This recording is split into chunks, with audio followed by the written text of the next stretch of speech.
CPIM Ernakulam ജില്ലാ സെക്രട്ടറിയായി S സതീഷിനെ തെരഞ്ഞെടുത്തു. അഡ്വക്കേറ്റ് കെ സരുൺകുമാർ, ഷാജി മുഹമ്മദ് എന്നിവർ ജില്ലാ സെക്രട്ടേറിയറ്റിലെ പുതുമുഖങ്ങളാണ്. ഇപ്പോൾ അഡ്വക്കേറ്റ് സതീഷിന്റെ പ്രതികരണത്തിലേക്ക്. തലമുറ മാറ്റത്തിൻ്റെ പ്രത്യേകതയൊന്നുമില്ല. പാർട്ടിയിൽ എല്ലാ തലമുറയിലും പെട്ട ആളുകളുള്ളതാണ്. പിന്നെ ഞങ്ങളുടെ പാർട്ടി എന്നുള്ളത് കൂട്ടായ പാർട്ടി നേതൃത്വമാണ്. വലിയ ഉത്തരവാദിത്തമാണ് ഇപ്പോൾ പാർട്ടി ജില്ലാ കമ്മിറ്റി ഏൽപ്പിച്ചിട്ടുള്ളത്. എറണാകുളം പോലെയുള്ളൊരു ജില്ലയിലെ പാർട്ടിയെ നയിക്കുക എന്ന വലിയൊരു ഉത്തരവാദിത്തമാണ് ഏൽപ്പിച്ചിട്ടുള്ളത്. ആ ഉത്തരവാദിത്തം തീർച്ചയായും പാർട്ടി കാഴ്ചപ്പാടുകൾക്കനുസരിച്ച് ഈ നാട്ടിലെ ജനങ്ങൾക്കും ഗുണകരപ്രദമാവുന്ന വിധത്തിൽ ആത്മാർത്ഥമായി നിർവഹിക്കും എന്നുള്ളതാണ് ഇപ്പോൾ അറിയിക്കാനുള്ളത്.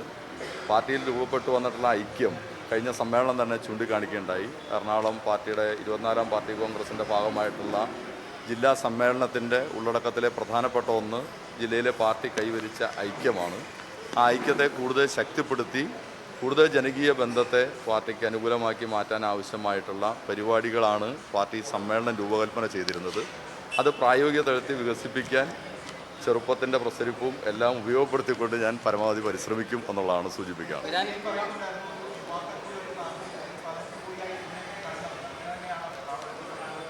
പാർട്ടിയിലെ എല്ലാ വിഭാഗം ആളുകളുമുണ്ട്, ചെറുപ്പക്കാരുമുണ്ട്, മുതിർന്ന ആളുകളുണ്ട്. ഇതെല്ലാം കൂടിച്ചേരുന്നതാണ് പാർട്ടി എന്നുള്ളത്.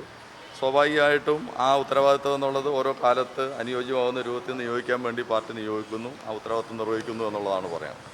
ഈ എറണാകുളം ജില്ല CPIMനെ സംബന്ധിച്ചിടത്തോളം കുറച്ചുകൂടി മറ്റ് ജില്ലകളെ അപേക്ഷിച്ച് കൂടുതൽ വെല്ലുവിളി നിറഞ്ഞ ഒരു ജില്ലയാണ്. സ്വാഭാവികമായിട്ട് ഏത് തരത്തിലായിരിക്കും അവിടെ പാർട്ടിയുടെ അടിത്തട്ട്? അല്ല, ഇവിടെ തൊഴിലാളി വർഗ മൂവ്മെൻറ്റിന് നല്ല കരുത്തുള്ള ജില്ലയാണ്. നിങ്ങൾ ഉദ്ദേശിക്കുന്ന എനിക്കൊക്കെ തെരഞ്ഞെടുപ്പ് രാഷ്ട്രീയത്തിലെ നമ്മുടെ മുന്നേറ്റത്തിൻ്റെ കുറവിനെ ആയിരിക്കും ഉദ്ദേശിച്ചത്. പക്ഷേ പാർട്ടി സംഘടനാപരമായി, രാഷ്ട്രീയവും പ്രത്യയശാസ്ത്രപരമായി നല്ല അടിത്തറയുള്ള പാർട്ടി ഇവിടെയുണ്ട്. ആ പാർട്ടിയെ കൂടുതൽ ജനകീയ പാർട്ടിയാക്കി മാറ്റുക എന്നുള്ള ഉത്തരവാദിത്തമാണ് ഞങ്ങൾക്ക് ഇനി നിർവഹിക്കാനുള്ളത്. അതാണ് ഞാൻ ആദ്യം സൂചിപ്പിച്ച സമ്മേളനത്തിൻ്റെ പൊതു വിലയിരുത്തലും അതുതന്നെയായിരുന്നു. പാർട്ടിക്കകത്ത് മുൻകാലങ്ങളിൽ വളരെ നേരത്തെ നിലനിന്നിരുന്ന അനൈക്യങ്ങൾ ഇത്തരം മുന്നേറ്റങ്ങൾക്ക് പ്രയാസം സൃഷ്ടിച്ചിട്ടുണ്ടെങ്കിൽ വളരെ ശ്രമകരമായ ഇടപെടലിൻ്റെ പാർട്ടി ജില്ലാ കമ്മിറ്റിയുടെ ഒന്നാകെയുള്ള പാർട്ടി സംസ്ഥാന നേതൃത്വത്തിൻ്റെ സഹായത്തോടെയുള്ള ഇടപെടലിൻ്റെ ഭാഗമായി നല്ല മാറ്റം നമ്മുടെ ജില്ലയിലെ പാർട്ടി സംഘടനാ രംഗത്ത് കൊണ്ടുവരാൻ കഴിഞ്ഞിട്ടുണ്ട്. അത് ഉപയോഗപ്പെടുത്തിക്കൊണ്ട് കൂടുതൽ ശക്തിയായി മുമ്പോട്ട് പോകാൻ കഴിയും. തീർച്ചയായും വലതുപക്ഷ രാഷ്ട്രീയത്തിന് മേൽക്കോയ്മയുള്ള പ്രദേശം എന്ന നിലയിൽ വലതുപക്ഷ രാഷ്ട്രീയത്തെ കൂടുതൽ തുറന്നു കാണിച്ച് ഇടതുപക്ഷ രാഷ്ട്രീയത്തിലേക്ക് കൂടുതൽ ജനങ്ങളെ അണിനിർത്താനുള്ള പ്രവർത്തനം തുടർച്ചയായി ഏറ്റെടുക്കാൻ കഴിയും എന്നാണ് പ്രതീക്ഷിക്കുന്നത്.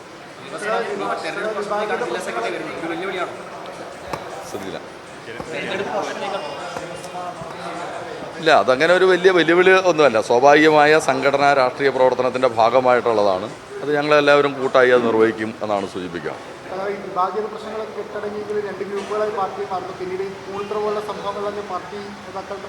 ഇല്ല, വിഭാഗീയത എന്നൊന്ന് ഇപ്പോൾ ഇവിടുത്തെ പാർട്ടിക്കകത്ത് നിലനിൽക്കുന്നില്ല. നിങ്ങൾ മുൻകാലങ്ങളിൽ റിപ്പോർട്ട് ചെയ്തിരുന്നോ നമ്മളെ വിലയിരുത്തിയതോ പോയിട്ടുള്ള ഒരു വിഭാഗീയ പ്രവർത്തനം ഇന്ന് നമ്മുടെ ജില്ലയിലെ പാർട്ടിക്കകത്ത് നിലനിൽക്കുന്നില്ല, കേരളത്തിലെ പാർട്ടിക്കകത്ത് നിലനിൽക്കുന്നത്. പിന്നെ സ്വാഭാവികമായും മനുഷ്യരുടെ പാർട്ടിയാണ് ഈ പാർട്ടി എന്നുള്ളത് കൊണ്ട് ചില വ്യക്തിപരമായ ചില പ്രശ്നങ്ങളുടെ ഭാഗമായ ചില ഒറ്റപ്പെട്ട സംഭവങ്ങളുണ്ടാവും. ആ ഒറ്റപ്പെട്ട സംഭവങ്ങൾ ഞങ്ങൾക്ക് കൈകാര്യം ചെയ്യാൻ കഴിയുന്നതേ ഉള്ളൂ. അത് മുൻകാലത്തെ പോലെ വിഭാഗീയതയ്ക്ക് സമാനമല്ല, ഒറ്റപ്പെട്ട വ്യക്തിപരമായ താല്പര്യങ്ങളുടെ അടിസ്ഥാനത്തിൽ വന്നിട്ടുള്ളതാണ്. അതിനെ ഞങ്ങൾക്ക് കൂട്ടായി കൈകാര്യം ചെയ്യാൻ കഴിയുന്നു. അല്ല, അതൊക്കെ നമുക്ക് തുടർച്ച ചർച്ചയുണ്ടല്ലോ, ഇനിയും സമയമുണ്ട്, ചർച്ച ചെയ്ത് പരിഹരിക്കാവുന്നു. അത്തരം പ്രശ്നങ്ങളെല്ലാം പരിഹരിക്കപ്പെടാൻ കഴിയുന്നതാണ്. ഈ തദ്ദേശ തെരഞ്ഞെടുപ്പിന് മാസങ്ങൾ മാത്രമേ ബാക്കിയുള്ളൂ. അപ്പോൾ ഈ പ്രാദേശിക തലത്തിലൊക്കെ തന്നെ ഏത് തരത്തിലായിരിക്കും ശക്തിപ്പെടുത്താൻ പോകുന്നത്? അല്ല, ഇത് ഇപ്പോൾ പുതിയ ജില്ലാ സെക്രട്ടറി വന്നതുകൊണ്ട് പ്രത്യേക ഒരു ശക്തിപ്പെടുത്തേണ്ട കാര്യമില്ല. കാരണം പാർട്ടി ഒരു തുടർച്ചയായ പ്രവർത്തനമാണ്. തദ്ദേശ സ്വയംഭരണ സ്ഥാപനങ്ങളിലേക്കുള്ള തെരഞ്ഞെടുപ്പ് വരാൻ പോകുന്നു എന്ന് നമുക്കറിയാം. നിയമസഭാ തെരഞ്ഞെടുപ്പ് വരാൻ പോകുന്നു ഇവരെ അറിയാം. ഇതെല്ലാം കണ്ടുകൊണ്ടുള്ള പാർട്ടി പ്രവർത്തനം നടന്നുകൊണ്ടിരിക്കുകയാണ്. അതിനെ കൂടുതൽ ശക്തിപ്പെടുത്താൻ ആവശ്യമായ സമീപനം എടുക്കും. പുതിയ ജില്ലാ സെക്രട്ടേറിയറ്റ് രൂപം കൊടുത്തിട്ടുണ്ട്. ആ ജില്ലാ സെക്രട്ടേറിയറ്റ് കൂടി ചർച്ച ചെയ്ത് ഞങ്ങളുടെ ഭാവി പരിപാടികളുടെ കാര്യങ്ങൾ രൂപകൽപ്പന ചെയ്ത് നടപ്പാക്കുമെന്നാണ് സൂചിപ്പിക്കാനുള്ളത്.